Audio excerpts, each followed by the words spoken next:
¿Qué tal? Bienvenidos a otra emisión de este programa que ya se ha convertido en un clásico del canal, en el favorito incluso, que hemos dado en llamar Verso a Verso. ¿Cómo estás, Ceci? Hola, ¿qué tal, Alejandro? Buenas Hola, tardes. ¿qué tal? ¿Cómo están todos? Esperemos que se encuentren bien. Estamos grabando esto en medio del receso invernal, por eso la poca seriedad en la vestimenta. Nos íbamos a disfrazar para esta grabación. Bueno, ¿qué nos reúne hoy aquí? Vamos a hablar de un poeta, por supuesto, de un poeta argentino. Volvemos para estas tierras. El poeta que nos toca hoy es Francisco Urondo, también conocido como Paco Urondo. Sí, en realidad más conocido, ¿no? Como Paco Urondo. Sí, Paco Urondo. Poeta argentino, muy conocido en cuanto al nombre, por lo menos a mí siempre me sonó el nombre. No había tenido la oportunidad de leerlo en profundidad, salvo algunos poemas por ahí, pero para este programa pudimos conseguir la poesía completa, la obra poética completa, editada por Adriana Hidalgo Editora, que si no me equivoco es la misma de editorial que publicó la poesía, lo estoy viendo, lo tengo ahí atrás, me olvidé el nombre de la autora. La primera que tratamos. ¿Los programas? Sí, el primer programa.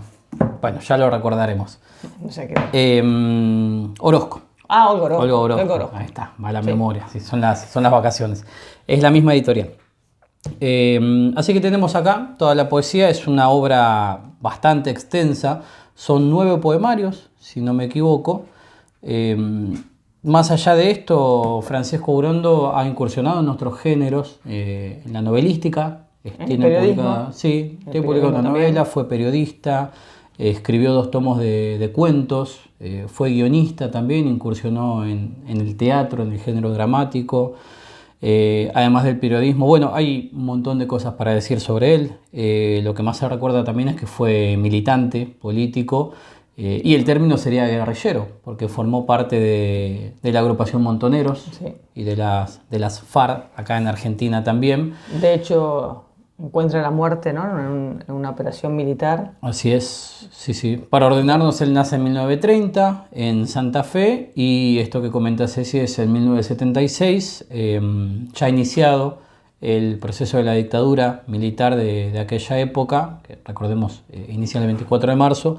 En junio de ese año hay una emboscada, le tienden una emboscada un grupo de la policía militar, y en el enfrentamiento lo matan, ¿no? Lo matan de un culatazo, ¿no? Así es, en la cabeza. Se había dicho por mucho tiempo que él se había suicidado con una pastilla de cianuro, pero no, después se logró comprobar que fue muerto por un golpe en la cabeza, por un culatazo. Él iba acompañado de su esposa, de su hija, que en ese momento tenía 11 años, y de una amiga también. De hecho, estaba yendo a una de estas reuniones de las organizaciones de guerrilleros. Y bueno, fallece ahí. Y en diciembre de 1976, los militares secuestran, torturan y asesinan a otra de sus hijas, mayor por supuesto. De otra pareja, si no me equivoco. Así es. Y al esposo de esta muchacha, cuyo nombre era Claudia Urondo. Bien. Su obra no toda refleja ese compromiso político, es por muy supuesto. amplia. Se suele decir que, claro, él mezcló la poesía con la política, y que eso es algo destacable en él, pero no es toda su obra poética una referencia constante a la política. De hecho, no, de ninguna manera. La poesía de Urondo, ustedes saben, nosotros siempre solemos empezar con un poeta hablando de su poética, de su propia reflexión sobre el lenguaje y sobre la poesía. En el caso de Urondo no hay tales cuestiones, sino que es una poesía que reflexiona sobre la vida, sobre el amor, sobre la muerte, sí, obviamente sobre cuestiones políticas en algunos momentos, pero lo que yo vi muy presente en su poesía es la cuestión de la memoria, ¿no? La memoria, sí, en cuanto al recuerdo, memoria que, bueno... Y también un poco su propia biografía, ¿no? Sí, volver lo cotidiano. Lo cotidiano, lo Así pequeño, la infancia... muchos textos referidos a las amistades, la adolescencia, sí, el amor. Sí. Así es. En mi humilde opinión, despareja también la poesía. Sí. No toda me pareció tan destacable. Insisto, es una opinión personal. otra parte sí, creo que está lograda. Tiene algunos sonetos, otros versos libres. Sí, la mayoría es verso libre. Sí, la mayoría es verso libre, o sea, está cuidado el ritmo, pero la rima no siempre está presente. Así es. Incluso alguna es casi una prosa Sí. hecha verso. Sí. Y otra no. Muy narrativa. Otra no. Son versos pequeños, cortos. O sea, es muy variada, muy variada su obra poética.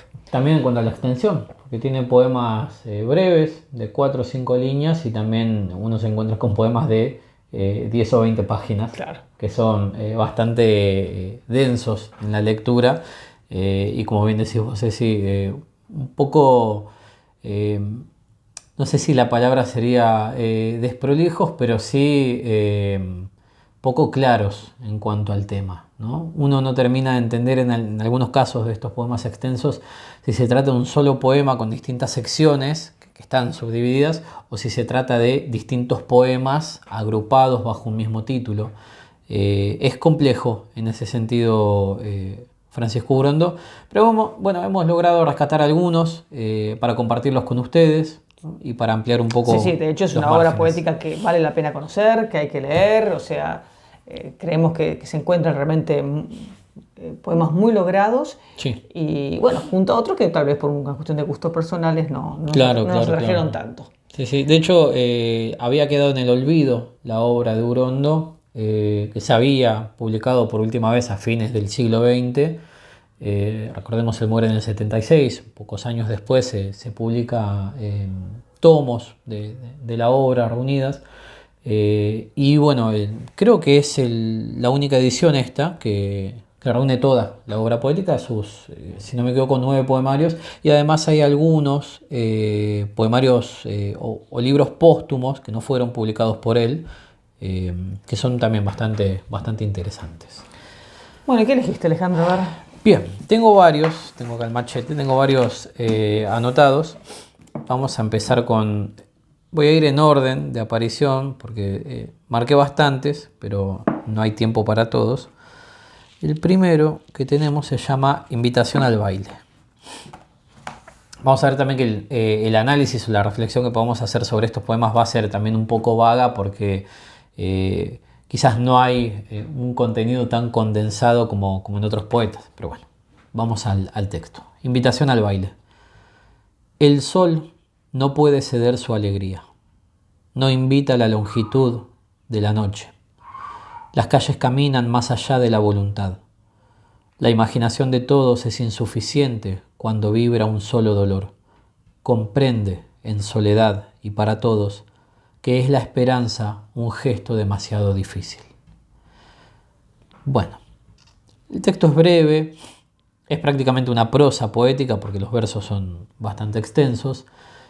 Y lo que a mí me pasa con Urondo es que quizás me quedo con algunas frases puntuales. De hecho, sin duda la final, ¿no? Sí, que está acá marcada. Esto me ha pasado con los poemas extensos, poemas de 5 o 6 páginas, que no los pude traer para leer por la extensión, pero he marcado frases, ¿no? Fragmentos de los poemas que son realmente profundos. Y en este caso lo que yo marqué es el final, ¿no? Comprende en soledad y para todos que es la esperanza un gesto demasiado difícil. Creo que lo que hace esa frase es, más allá de rematar el poema, recoger lo anterior y alumbrarlo con ese significado, ¿no? Es decir, al final está hablando de la esperanza. ¿No? La invitación al baile es quizás la invitación al trajín de la vida, ¿no? Al conflicto. Por eso el sol no puede ceder su alegría, ¿no? No invita a la longitud de la noche. Las calles caminan más allá de la voluntad. Es decir, no es lo que uno quiere, es lo que es. La imaginación de todos es insuficiente cuando vibra un solo dolor. Que el dolor es una constante también en la poesía de Urondo. Pero en fin, lo que me queda a mí... No el dolor propio, ¿no? No. El dolor de todos. El dolor de todos, sí. Lo que recuerda en algunos momentos hablas de Otero con esos poemas que tomaban a la comunidad, ¿no? A la sociedad. Pero comprende en soledad y para todos, ¿no? Es decir, uno en su propia persona, pero también para todos, que es la esperanza un gesto demasiado difícil. Ni siquiera una acción, un gesto, ¿no? pero demasiado difícil. Eso para entrar en calor, ¿no? Como primera copa. ¿Te parece si voy con otro y después vamos salteando? Vamos a ir a la 359. Siguiente poema se llama Tener o no. ¿Dónde estamos? Sepan disculpar la demora, el libro tiene 500 páginas casi, es bastante extenso. Tener o no. No alcanza vivir con precisión, sabiendo lo que calma o arruina, la complacencia, el sol nuestro de cada día aliviándonos. No alcanza vivir con precisión. Habrá menos peligros por ese lado, pero el calor no llegará al fuego, necesariamente. Nada sabrás que yo no sepa, nada verás que ya no vieras. No durarás, solo memoria, ausente. Iré detrás de tu recuerdo cuando se aleje. No volverás, no encontrarás todo el recurso del olvido. Bien, tener o no, y comienza diciendo no alcanza, ¿no? No alcanza a vivir con precisión. Es decir, otra vez esta cuestión de, si bien el primer poema hablaba de que la esperanza es un gesto difícil, acá remarca esto, ¿no? De que la vida es algo duro, por supuesto, es algo complejo, algo dificultoso, y que no va a ser suficiente lo que se puede hacer, ¿no? No alcanza a vivir con precisión, sabiendo lo que calma o arruina. Es decir, el saber no hace que uno pueda vivir mejor. El sol, otra vez presente, ¿no? El sol nuestro de cada día aliviándonos. Nuevamente la repetición, no alcanza a vivir con precisión. Habrá menos peligros por ese lado, ¿no? Llevando una vida precisa, quizás un poco más rigurosa, pero el calor no llegará al fuego, necesariamente. Nada sabrás, y es quizás la negación que se va repitiendo, ¿no? Si no alcanza, no alcanza, ahora es nada. Como mandato prácticamente, ese futuro tiene tono de mandato. Así es. Nada sabrás que yo no o de sepa. Destino. También. Nada verás que ya no vieras. Es decir, todo está... No hay nada nuevo bajo el sol. Todo está sabido, todo está visto. No durarás. Y acá la frase interesante, ¿no? Solo memoria ausente. Que la memoria es algo que va a nombrar mucho Urondo en todo. En toda su obra, iba a decir en todo el libro, pero son varios libros, varios poemarios, pero en toda su poesía está la memoria presente en sus distintos aspectos, que son por supuesto el recuerdo y el olvido. Ausente. Y acá viene la cuestión del recuerdo, ¿no? Y el olvido. Iré detrás de tu recuerdo cuando se aleje. ¿No? Es decir, perseguir aquello que se está alejando, yendo de la memoria. No volverás, no encontrarás todo el recurso del olvido. Es decir, propone volver, ¿no? Perseguir al recuerdo, no caer en el olvido, y le dice al destinatario, ¿no? No volverás, no encontrarás todo el recurso del olvido. Es decir, que uno no va a ser olvidado o que uno no va a olvidar por completo porque... Aunque quiera, no encontrará el recurso, o sea, esa posibilidad de olvidar. Exacto, porque algo queda, ¿no? Me recuerda un poco a esos dos poemas de Borges que... uno es Everness y el otro no lo recuerdo porque es en alemán, pero la palabra es la misma en los dos idiomas, que es eternidad, si no me equivoco, que dice, sí. ¿No? Solo una cosa no hay, es el olvido, ¿no? Y eso está presente en Urondo, ¿no? El olvido es imposible, porque la memoria siempre está, incluso cuando uno quiere olvidar. Porque hay un poema que no lo voy a leer, no está en la selección que hice, porque es extenso, pero que a lo largo de los versos, de las estrofas, le habla a una mujer, o eso intuimos. Primero le dice que la recuerda, que la piensa, después que no recuerda cómo era su voz, después que directamente no recuerda su nombre, pero algo queda, ¿no? Es decir, nunca la olvida completamente. Entonces es remarcar esto, ¿no? El olvido como recurso nunca se obtiene por completo, siempre algo queda aunque se quiera olvidar, ¿no? Es verdad. Eso lo marca también. Bueno, yo tengo como para empezar justamente con este tono, tal vez algo de nostalgia en relación a la memoria, un poema que se llama La Vuelta al Pago. Bien. Ya rápidamente lo vamos a encontrar. ¿Qué dice así, Alejandro? La vuelta al pago. No quiero volver a ese lugar intransitable y escuálido donde todo parece dormido. Quiero calor, dolor, sin soledades, sentir alegría a pesar de todo. No quiero ausencias ni lágrimas. No me gustan las madres, ni las caricias, ni los buenos entendidos. Fortunas quietas, venturas inanimadas. Llegar de otros lugares para volver. Regresar a mi punto de partida. Verterme como una jarra seca y consecuente. No quiero seguir durmiendo junto a esa fuente que ninguna sed calma. Propongo vivir sin dominios, simplemente. No tengo ganas de regresar, que mi santo sepulcro no pretenda esperarme. Quiero invitarlo al último momento, sin pensar demasiado, sin mucho rencor, cuando sea necesario. La vuelta al pago. Bueno, tenemos acá un poema que trabaja sin rima, una musicalidad interesante. Sí. Y con versos irregulares. Cuando ustedes lo lean van a ver que los versos son muy irregulares. Y empieza con un deseo. No quiero volver a ese lugar intransitable, escuálido, donde todo parece dormido. O sea, la vuelta al pago no es esa vuelta nostálgica. Claro. No es esa vuelta por ahí típica de alguna tradición argentina de canciones y de esa nostalgia por el terruño que se ve en el folclore argentino. Sino es una vuelta amarga, ¿no? Sí. No quiero volver a ese lugar donde todo parece dormido, donde nada pasa. Claro.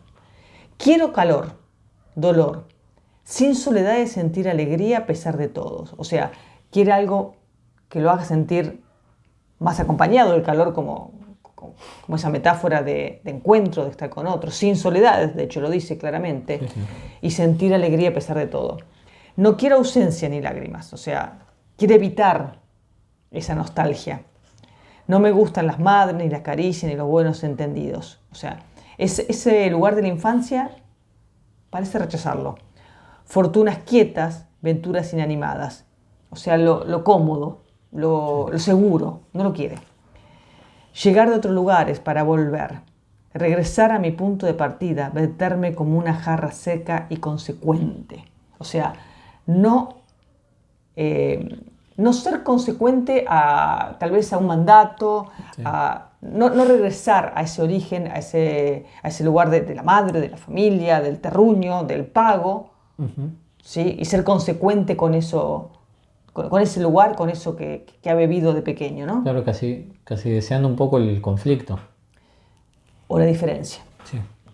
No quiero seguir durmiendo junto a esa fuente que ninguna sed calma. O sea, la insatisfacción me encuentra ahí. No hay agua que calme esa sed. No quiere conformarse a eso. Propongo, cambia acá el tono, propongo, vivir sin dominios, simplemente. O sea, sacar las ataduras. Claro. Las ataduras del origen, del pago, de la infancia. No tengo ganas de regresar, que mi santo sepulcro no pretende esperarme. O sea, ese lugar al cual estaba predestinado desde la familia, que no lo espere. Sí. Quiero, acá en positivo, ¿no? Porque viene con muchos no quiero. Sí. Quiero inventarlo a último momento, ese sepulcro, sin pensar demasiado, sin mucho rencor, cuando sea necesario. O sea, va a morir de la forma que él quiera, sin rencor, porque ha decidido su vida y cuando sea necesario. Sin una preparación previa, ¿no? También, es decir, rechazar un poco el origen. Es cortar con el origen, ¿no? Es cortar con esa nostalgia.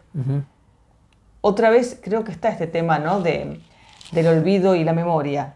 Sí. Eso que es el pasado, eso que es la infancia, que son los mandatos familiares, si quiere, pues está el tema de la madre, está el tema del pago. Con eso quiere cortar, inventarse. Sí, no mirar atrás. No mirar atrás. Sí. No sé si tenés alguno que sí, pueda dialogar con este. Tengo uno acá. A ver, dale. Quizás que podría... Tomando quizás lo último, el tema del sepulcro. Déjame ver. 375. Que se llama Letanía. acá lo tengo. Es breve. Letanía. Con toda la vida por delante, solo queda pensar en la muerte. El rencor sube a mi garganta y vuela con mi destino. Como un vómito, como un pájaro, la vida que empujo, la que arrastro. Que por ahí lo podríamos relacionar la cuestión de la muerte. Y del rencor. Así es. Él en el anterior dijo que quería morir sin rencor y acá el rencor está presente de otra manera. Sube a mi garganta, dice, ¿no? Además, con toda la vida por delante solo queda pensar en la muerte, ¿no? Es curioso, porque es decir, la frase con toda la vida por delante, es decir, con todas las posibilidades, toda disposición, la potencia de todo, ¿no? Todo lo que puede ser posible y uno puede elegir, pero él dice pensar en la muerte. Quizás algo en lo que uno pensaría cuando ya no hay demasiadas opciones, cuando ya la vida está detrás, ¿no? Cuando ya uno está en la recta final.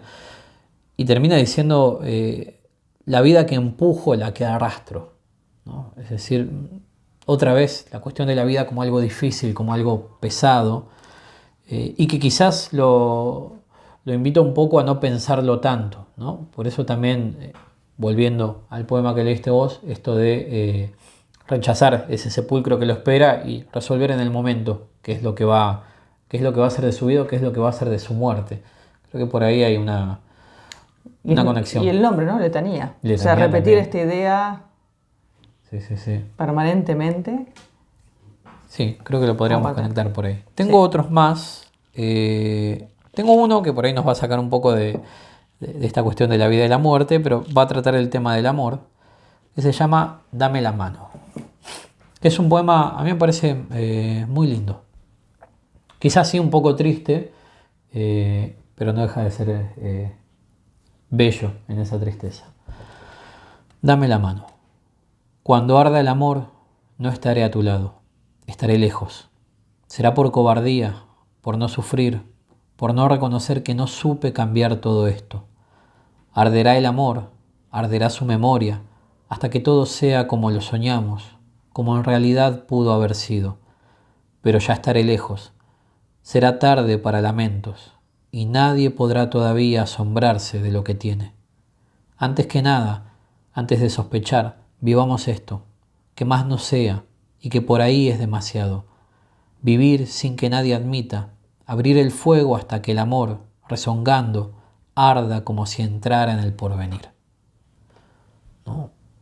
Yo veo acá, a ver, cuando el amor arda no estaré a tu lado, no estaré lejos. Es decir, cuando esto llegue a su punto cúlmine, yo no voy a estar, ¿no? Será por cobardía, dice, por no sufrir, es decir, evitar ese conflicto, por no reconocer que no supe cambiar todo esto.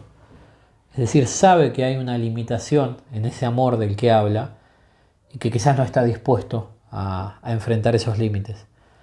Arderá el amor, y acá otra vez, arderá su memoria, hasta que todo sea como lo soñamos, como en realidad pudo haber sido, ¿no? Es decir, en realidad el culmine del amor va a ser imaginado.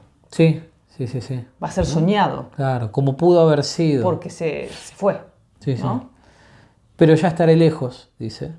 Será tarde para lamentos y nadie podrá todavía asombrarse de lo que tiene. Antes que nada, antes de sospechar, dice, vivamos esto, ¿no? Que más no sea y que por ahí es demasiado. Es decir, lo que tenemos quizás es demasiado y no hay que desear más. Quizás no ver con expectativas hacia el futuro, sino saborear lo que se está viviendo en ese mismo instante, ¿no? En el presente. Vivir sin que nadie admita, abrir el fuego hasta que el amor rezongando arda como si entrara en el porvenir, ¿no? Es decir, como si entrara en ese futuro. Sí. En el cual él ya no va a estar. Claro, vivir el presente, sí. ¿no? Y concentrarse en eso y no especular quizás con lo que va a pasar, que es un poco también algo que nos lleva, insisto, al poema al que leíste, ¿no? Que habla del sepulcro que lo espera, ¿no? Es decir, no quiero pensar que hay algo ya dictaminado para mí, sino ver en el momento, resolver ahora, vivir la vida en este momento y después veremos, ¿no? qué es lo que viene, qué es lo que... Sí, el viejo tópico, lo que llega. Exactamente, Carpe sí. diem. Y esto está presente en toda la poesía de él, lo que no quita también que esté presente la memoria, es decir, el mirar atrás también. Quizás el futuro no le guste tanto. De hecho, el que yo leía, Alejandro, tiene esta tensión claro. entre la memoria, entre el pasado y sus decisiones del presente, ¿no? Sí, sí, sí. Yo tengo uno, si me permitís, que por ahí está fuera de estos temas, porque es un poema homenaje, pero me pareció muy logrado, a Gardel, nada menos y nada más que a Carlos Gardel. Bien. Y dice así: extranjero del silencio, en el mundo arrasado, vertiente de la extrema melancolía y del coraje, y de la velocidad del amor y del miedo. Dueño de la ciudad, de su memoria blanda, y de la madrugada hambrienta y sin sentimientos, y de la suprema cordura de los vagos. Cómplice de los encuentros, con la grapa que nos hizo hablar, loco de la noche, despreocupado amigo del alba, señor de los tristes. Bueno, es un poema homenaje claramente y va dando definiciones, epítetos si se quiere, de Carlos Gardel. Así es. Y lo nombra extranjero del silencio. Yo creo que tiene un par de imágenes y de metáforas muy logradas este poema.